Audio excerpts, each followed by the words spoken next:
Hey, Mike, I'm curious. Last night on your radio show, I think you talked to Fish a little bit about um, Parker Stewart and Miller Kopp struggling a little bit, and you needing to kind of help them kind of find their groove. I'm curious, just from your experiences coaching in the NBA and how long you've been around players, what have you found works in terms of talking to guys to get them out of a funk? Have you found different things work with different guys, or is there anything you try to do to get a player out of a funk? Well, again, I mean, it's not nothing new. I mean, they got to put more time in the gym, which they've been doing, shooting the ball, and our offensive flow has just got to be. I mean, they've had good looks. They just haven't knocked the shots down, and a lot of that is you got to show them some love and get them some confidence and run some plays for them, a few plays for them to get them going. But again, I mean, I'm not going to go overboard or react overboard about it. I mean, at the end of the day, they have shown that they can make shots in practice. I think Miller, it was pretty good over in the Bahamas until he got hurt. He made shots, and Parker has made shots, and I just got to get them comfortable, man, in what we're doing and feel good about when they let the ball go. They know it's going in the hole. So that's kind of on me a little bit, but those two guys got to continue to put the time in the gym, and which they have been doing, and shooting the basketball, and hopefully it'll come around for them. Tom.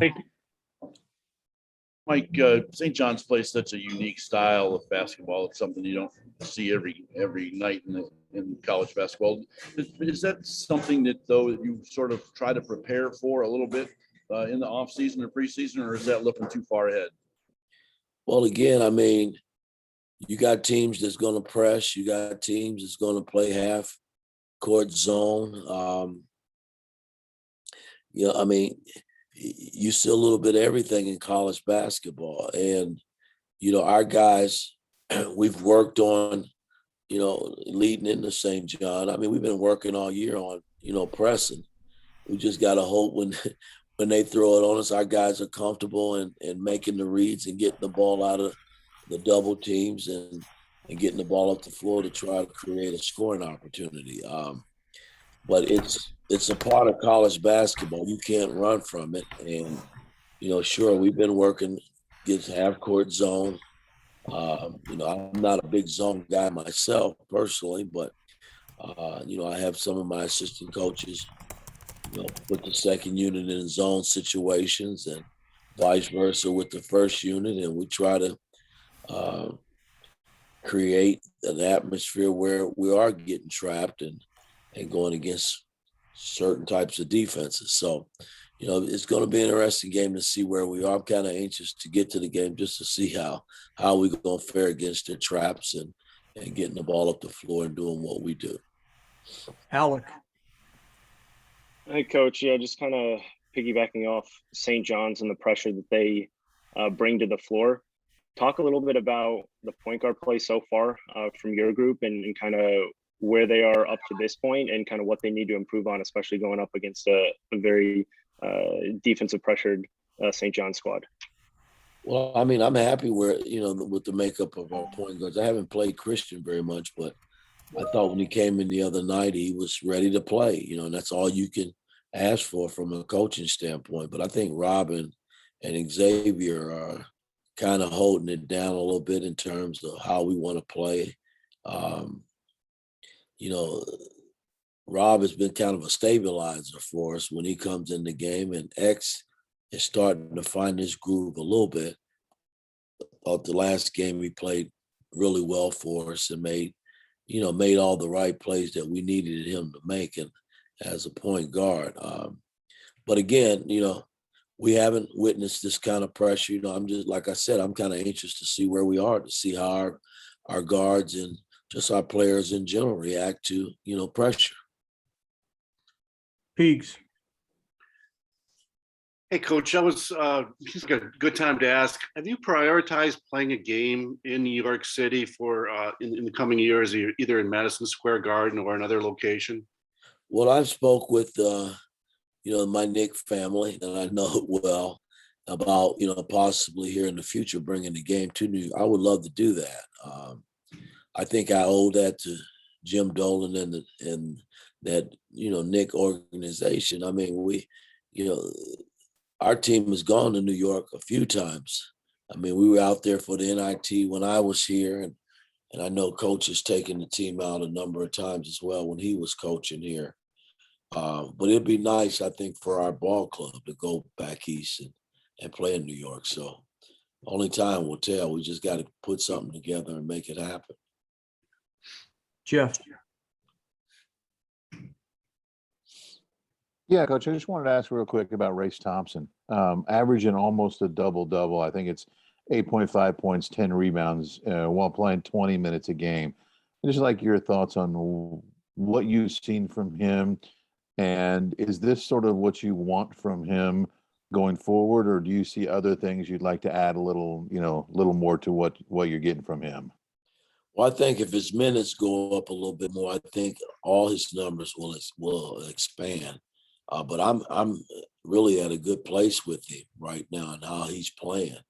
I mean, his leadership, on the defensive side of the ball, it's been, really, really good for our ball club because he's kind of directing traffic and helping guys who probably have struggled a little bit in the defensive system. He's kind of been like the mouthpiece and the centerpiece in terms of getting guys where they need to be. But I like how he's been playing, though. He's done a lot of nice things. Unfortunately, in the first game, he got, in the foul trouble, and I had to pull him. But this last game, he was solid again. We're going to need it from he and Trace, as we, navigate through this season, man, because they two big pieces to the puzzle. Mike Schumann. Yeah, hey, Coach. This particular group you're talking to right now isn't real accustomed to seeing a fully healthy roster. It looked like you had all 13 available the other night.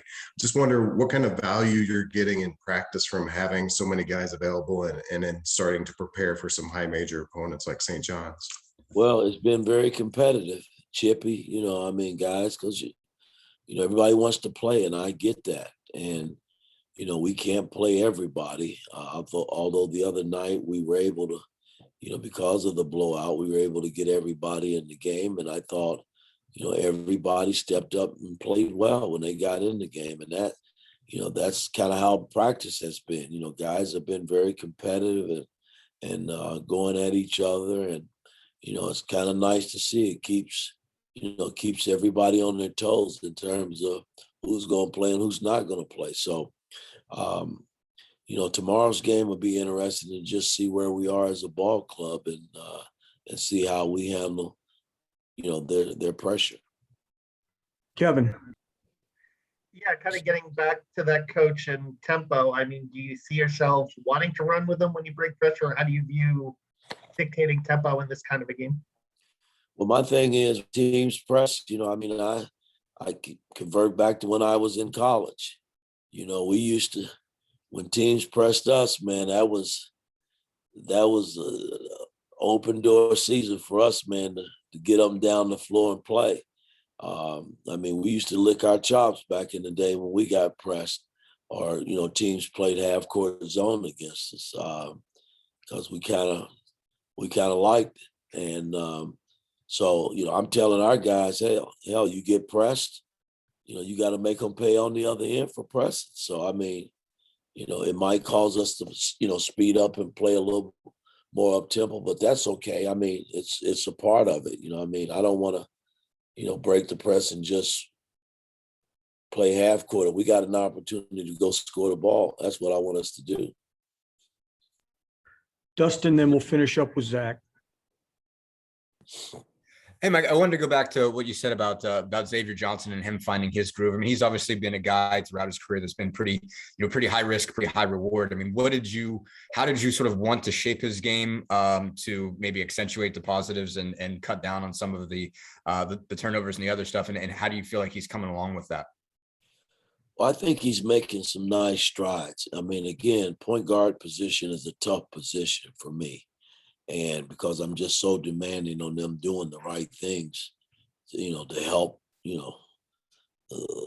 all the other pieces that go along with your team. And, he's learning, man. I mean, I don't think he's ever been asked to do a lot of the things that I'm asking him to do. And that's a part of being a good point guard. You need good point guard play in college basketball to be effective, I think. And, if I can keep Rob and Christian, on board and doing the things that they need to do when they play, and Xavier, kind of leading the charge with that first unit, then I think we'll be in position to win ball games. Zach.